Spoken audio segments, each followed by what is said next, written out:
বিশ্বনবী পাগলের মতো একবার হাউজে কাসারে যাবেন, একবার সিরাতে যাবেন, একবার পুলসিরাতের দিকে, একবার হাউজে কাউসারের দিকে পাগলের মতো দৌড়াতে থাকবেন। তার কোনো গুনাহগার উম্মত যাতে জাহান্নামে ঢুকে না যায়, সেদিন কেউ সুপারিশ করতে পারবে না বিশ্বনবী ছাড়া।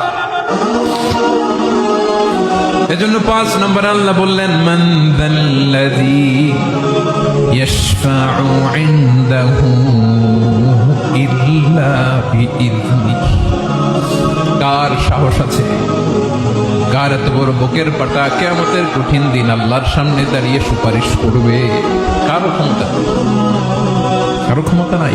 বিশ্বনবী সেদিন সিজদায় পড়ে উম্মতের জন্য কাঁদবেন, সবাই কাঁদবে, নফসি নফসি, আল্লাহ আমারে বাঁচাও, আল্লাহ আমারে বাঁচাও। বিশ্বনবী বলবেন, উম্মতি উম্মতি। বিশ্বনবী আমার জন্য কাঁদবেন, আপনার জন্য কাঁদবেন।